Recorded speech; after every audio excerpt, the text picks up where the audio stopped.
اولیاء اللہ سے مدد مانگنا یہ جائز ہے، بلکہ حکم خدا اور حکم مصطفیٰ صلی اللہ علیہ وآلہ وسلم کے عین مطابق ہے، جس کے اوپر اکثر و بیشتر قرآنی آیات اور احادیث جو ہیں وہ استدلال کرتی ہیں۔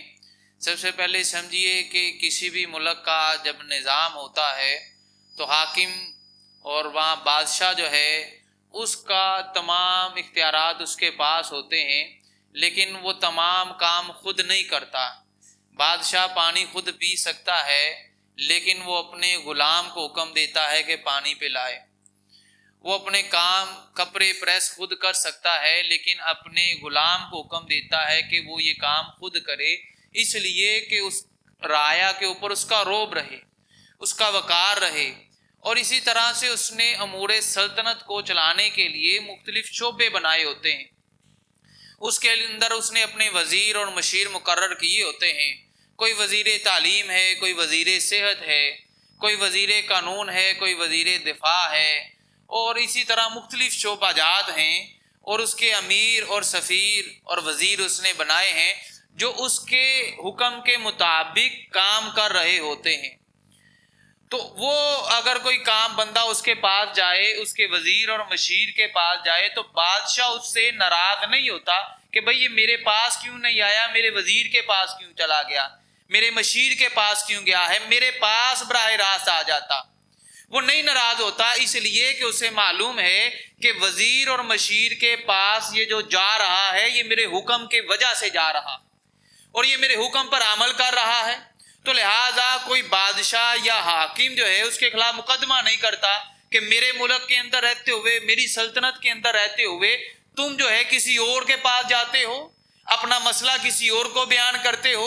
وہ اس لیے نہیں کہتا کہ اس کے حکم کی عدولی نہیں ہو رہی، اس کے حکم کے مطابق کام چل رہا ہے۔ یہی حال جو ہے وہ سنت الہیہ ہے۔ یہ جب آپ اللہ رب العزت کی سلطنت کو دیکھیں گے تو اللہ رب العزت حاکم الاحکامین ہے، وہ تمام حاکموں کا حاکم ہے، لیکن اس نے اس سلطنت کو چلانے کے لیے اپنے وزیر اور مشیر مقرر کر رکھے ہیں۔ کچھ خاص مقرب بندے ہیں، ان کا چناؤ کر رکھا ہے۔ جبریل امین علیہ الصلوۃ والسلام ہیں، ان کی ڈیوٹی ہے وہ وحی پہنچا رہے ہیں، حالانکہ اللہ خود بھی کام کر سکتا ہے، وہ قادر ہے۔ اللہ رب العزت نے رزق کے لیے حضرت میکائیل علیہ الصلوۃ والسلام کو جو ہے وہ چن رکھا ہے، بارش کے لیے ان کی ذمہ داری ہے، حالانکہ رب کن کہے تو خود ہو سکتا ہے۔ اسی طرح اللہ رب العزت نے موت کے لیے اسرائیل علیہ الصلوۃ والسلام کو مقرر کر رکھا ہے، اور سوال اور جواب کے لیے منکر نکیر کو مقرر کر رکھا ہے۔ ہمارا نامہ اعمال لکھنے کے لیے 2 فرشتے ہمارے کندھوں کے اوپر جو ہے وہ مقرر کر رکھے ہیں۔ اسی طرح اللہ رب العزت نے مختلف امور کے لیے مختلف فرشتوں کو مقرر کر رکھا ہے۔ اور اسی طرح سے جب انسان مصیبت کے اندر، پریشانی کے اندر مبتلا ہو جاتا ہے تو اللہ رب العزت نے اپنے کچھ خاص اور مقرب بندے جو ہیں وہ خاص کر رکھے ہیں، اور یہ حکم دیا ہے کہ تم ان کے پاس آ جاؤ۔ ان کے پاس آنا گویا ایسے ہی ہے جیسے تم میرے پاس آ گئے۔ یہ میرے اتنے خاص اور مقرب بندے ہیں کہ یہ قسم کھا لیں تو میں ان کی قسم کے مطابق کام کر دیا کرتا ہوں، یہ میرے اتنے خاص ہیں۔ تو لہٰذا جب بندہ اللہ کے بتائے ہوئے حکم کے مطابق ان خاص بندوں کی درگاہ پہ چلا جائے گا، ان خاص بندوں کی بارگاہ میں چلا جائے گا اور اپنی مشکل کشائی کے لیے فریاد کرے گا، اپنا حال بیان کرے گا، تو اس کے اوپر اللہ ناراضگی کا اظہار نہیں کرے گا۔ وجہ یہ ہے کہ یہ بندہ جو اس بندے کے پاس جا رہا ہے یہ اللہ کے حکم کے مطابق جا رہا ہے، اور اس بندے کے پاس اس لیے جا رہا ہے کہ وہ بندہ اللہ سے محبت کرنے والا ہے، وہ اللہ کا کوئی غیر نہیں ہے، اللہ کا مقرب بندہ ہے۔ اسی لیے قرآن مجید فرقان حمید کے اندر بہت سے امور ایسے ہیں جو خاص اللہ رب العزت کے پاس ہیں، لیکن اللہ رب العزت نے ان امور کو اختیار مختلف لوگوں کو دیا ہے، جس کے اندر 1-2 مثالیں میں سامنے رکھتا ہوں۔ حضرت جبریل امین علیہ الصلوۃ والسلام حضرت مریم سلام اللہ علیہا کے پاس حاضر ہوتے ہیں، اور حاضر ہو کر کہا قال انما انا رسول ربک، میں تیرے رب کا قاصد ہوں، اس کے حکم سے تیرے پاس آیا ہوں، کس لیے؟ لِأَحَبَ لَكِ غُلَامًا زَكِيًّا، تاکہ میں تمہیں پاک فرزند عطا کروں، تاکہ میں تمہیں بیٹا دوں۔ اب بتائیے بیٹا دینا جبریل امی کا کام ہے یا خود رب العزت کا کام ہے؟ اللہ رب العزت کی چاہت ہے، جسے چاہے بیٹا دے، جسے چاہے بیٹی دے، لیکن یہاں پر جبریل کہہ رہے ہیں کہ میں آیا ہوں تمہیں بیٹا دینے کے لیے، کام ہے رب کا، لیکن نسبت خود جبریل اپنی طرف کر رہے ہیں۔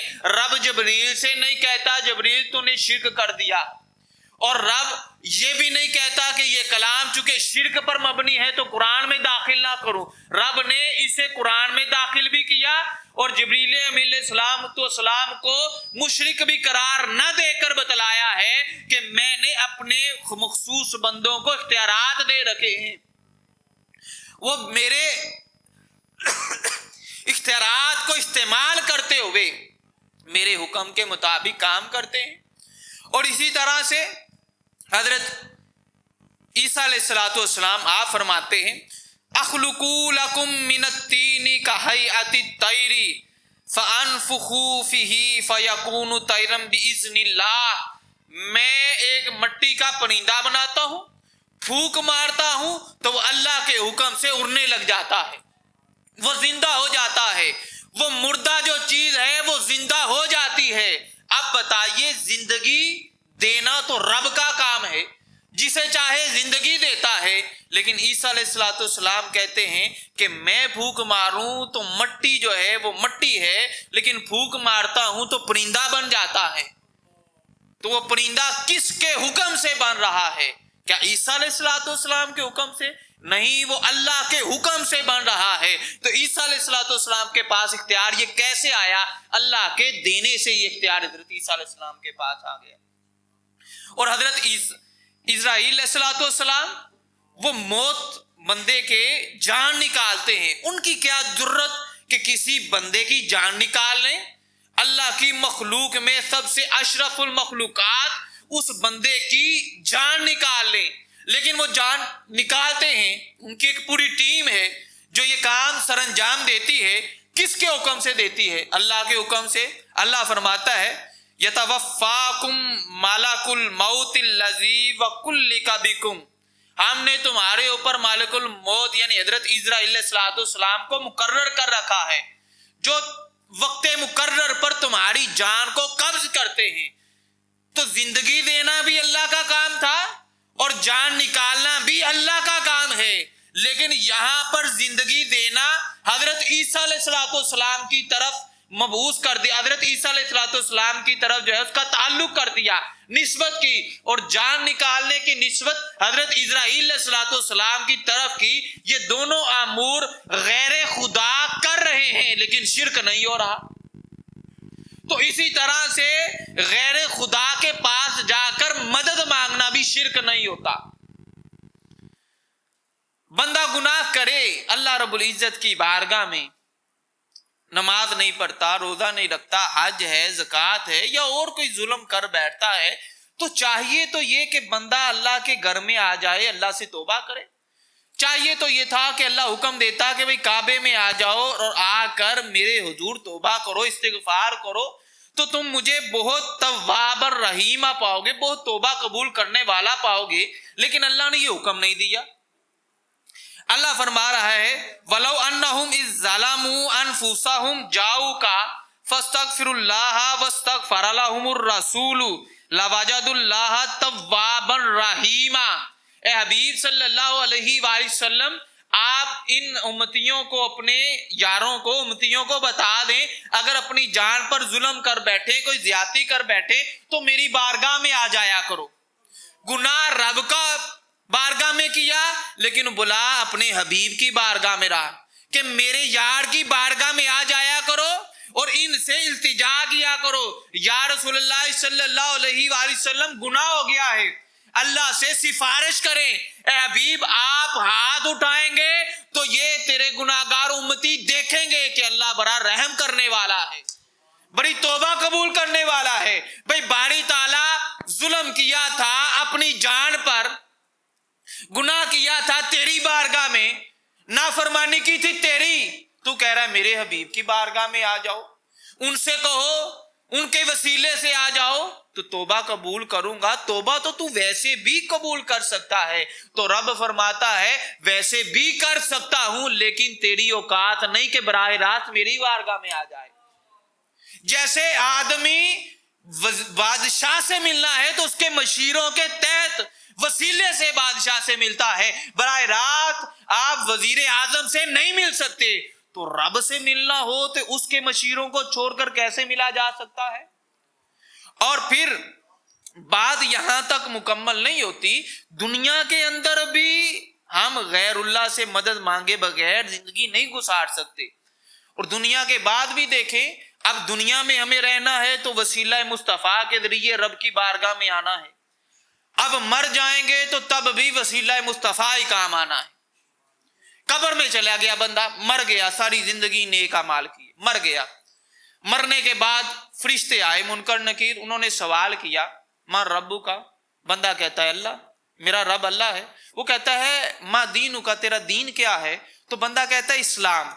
بات یہاں مکمل ہو گئی، رب بھی بتلا دیا اور دین بھی بتلا دیا کہ دین اسلام ہے، لیکن رب کہتا ہے بات یہاں مکمل نہیں ہوتی بلکہ یہاں سے شروع ہوتی ہے کہ رب اور دین کا تو ہر کوئی بتائے گا، لیکن بخشش اس کی ہونی ہے جو میرے یار کا بتائے گا۔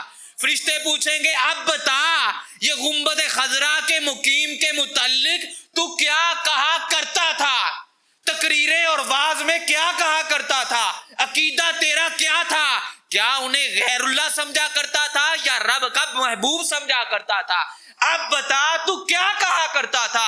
بندہ کہے گا کہ میں تو ساری زندگی حضور کے عشق کے اندر مبتلا رہا ہوں، میں انہیں اپنا ماوا اور ملجا مانتا ہوں، میں تو ان کی بخشش سے یہاں پر بھی کامیاب ہونا ہے، قیامت والے دن بھی کامیاب ہونا ہے۔ تو فرشتے کہیں گے، حکم ہوگا کہ فرشتوں ان کے لیے اب جنت کی کھڑکیاں کھول دی جائیں۔ ارے حضور کا وسیلہ تم غیر اللہ کہتے ہو، حضور کا وسیلے سے تو دنیا میں بھی تمہاری بخشش، گناہوں سے توبہ ہو رہی ہے قبول، اور جب قیامت اور ادھر آ جاؤ گے قبر کے اندر، دین بھی بتا دیا، رب بھی بتا دیا، تمہاری چھوٹ نہیں ہوتی جب تک حضور صلی اللہ علیہ وآلہ وسلم کے نامی اسم گرامی نہ لے لو، ان کا وسیلہ نہ پیش کر دو، اور پھر قیامت والا دن ہوگا، اور قیامت والے دن تو رب کا جلال عروج پر ہوگا، نفسا نفسی کا عالم ہوگا، اور تمام انبیاء یہاں تک کہہ دیں گے کہ آج ہم تمہاری مدد نہیں کر سکتے۔ اللہ ادھر سے حساب و کتاب کا معاملہ شروع نہیں کرے گا یہاں تک کہ پوری امت حضور کی بارگاہ میں آ جائے گی، اور حضور رب کی بارگاہ میں سر رکھ دیں گے، تو رب حضور سے کہیں گے اے محبوب اپنا سر اٹھائیے، مانگیے، کیا مانگتے ہیں میں آپ کو عطا کیا جائے گا، جو مانگے گے عطا کیا جائے گا۔ تو حضور اس وقت بھی اپنی امتیوں کی بخشش کا سوال کریں گے، حساب و کتاب شروع ہوگا۔ ارے تب بھی حساب و کتاب شروع ہونا ہے تو حضور کی مدد سے ہونا ہے، حضور کے وسیلے سے ہونا ہے۔ تو آج دنیا میں رہ کر کہہ رہے کہ حضور کے وسیلے کے بغیر ہی سب کچھ ہو جائے گا، حضور صلی اللہ علیہ وآلہ وسلم کے وسیلے کے بغیر ہی سارا کچھ معاملہ ہو جائے گا، اگر رب کے علاوہ کسی سے معاذ اللہ مانگ لیا تو شرک ہو جائے گا۔ ارے نادان، قرآن کو سمجھا ہی نہیں، تو صرف اسی آیت کے اوپر اٹکا ہوا ہے کہ ایاک نعبد و ایاک نستعین، اے اللہ ہم تجھ سے مدد مانگتے ہیں، تیری عبادت کرتے ہیں، تجھی سے مدد مانگتے ہیں۔ تو اس آیا کا مطلب کیا ہے؟ مطلب یہ ہے کہ حقیقی عبادت کے لائق ذات اللہ کی ہے، حقیقی مددگار اللہ ہے، اور اللہ کے علاوہ کوئی حقیقتاً کسی کی مدد نہیں کر سکتا جب تک رب نہ چاہے۔ مدد تب ہی ہونی ہے جب رب چاہے گا۔ تو اللہ نے مدد کے طریقے بھی بتا دیے کہ میں کس کس طرح چاہتا ہوں کہ میں مدد ہوگی۔ فرمایا یا ایھا الذین آمنوا استعینوا بالصبر والصلاۃ، اے ایمان والو مجھ سے مدد مانگو صبر کے ساتھ اور نماز کے ساتھ۔ یہ دو امور اللہ نے بیان کیے۔ اب اللہ رب العزت کی شان نہیں کہ وہ صبر کرے، یعنی اللہ صبر نہیں کرتا، اللہ نے نماز کا حکم دیا، رب نماز بھی نہیں پڑھتا، نہ رب نماز پڑھتا ہے، نہ رب کو صبر کرنے کی ضرورت ہے، لیکن ہمیں بتا رہا ہے کہ اگر میری مدد چاہیے تو نماز بھی پڑھو اور صبر بھی کرو، میری مدد جو ہے وہ تمہیں مل جائے گی۔ اب مدد چاہنی ہے اللہ کی، نہ نماز خدا ہے نہ صبر خدا ہے۔ اگر غیر اللہ سے مدد مانگنا شرک ہے تو پھر نماز جو ہے، اللہ کہہ رہا ہے میری مدد چاہتے ہو تو نماز پڑھو، پھر نماز پڑھنا کیا ہو گیا؟ پھر صبر کرنا خود خدا نہیں کرتا اور خدا کی شان نہیں، لیکن حکم دیتا ہے کہ کرو، طریقہ بتا دیا اور یہ سمجھا بھی دیا کہ جناب جو کام میں کہہ دوں گا میرے کہنے پر کرو گے وہ شرک نہیں ہوا کرتا، وہ عبادت ہی ہوا کرتی ہے۔ اس لیے جب رب کہہ دے بندہ کر لے تو عبادت کے اندر شمار ہو جاتا ہے۔ اس لیے اللہ رب العزت نے فرمایا لہو ما فی السماوات و ما فی الارض، زمین و آسمان میں جو کچھ ہے اللہ کا ہے، اللہ کا ہے، انکار نہیں، حقیقتاً اللہ ہی کا ہے۔ یہ بازار کے اندر دکانیں ہیں، کسی کے پاس بھی پوچھ لیں، کوئی کہے گا میری ہے، یہ پراپرٹی میری ہے، کوئی کہتا ہے یہ میری ہے، کوئی کہتا ہے یہ میری ہے۔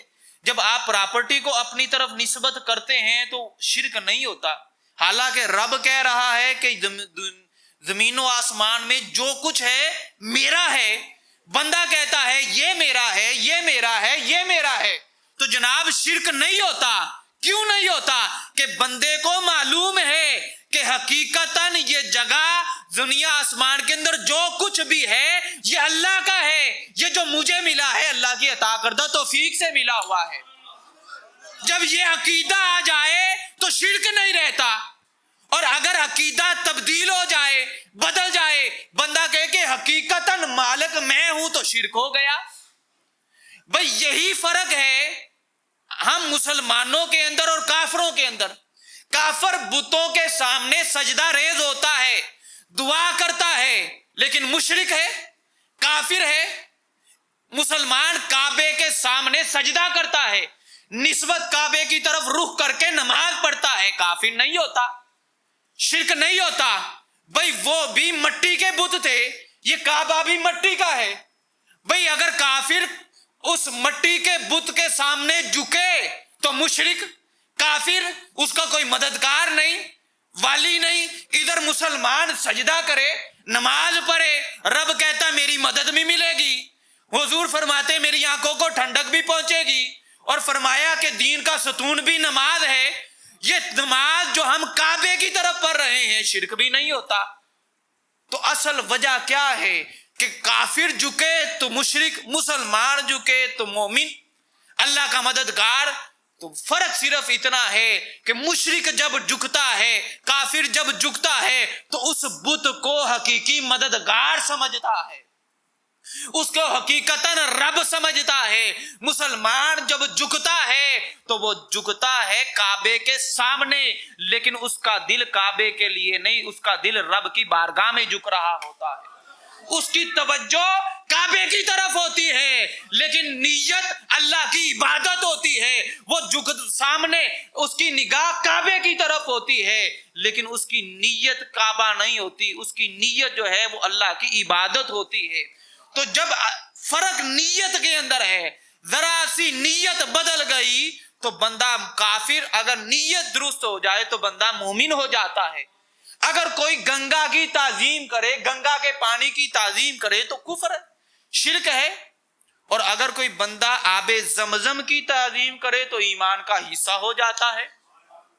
بھئی پتھر کی تعظیم کرے بندہ کافر ہے، لیکن مقام ابراہیم کی تعظیم کرتا ہے تو وہ ایمان کا حصہ بن جاتا ہے، سنت ابراہیمی ہے، وہ مومن ہو جاتا ہے۔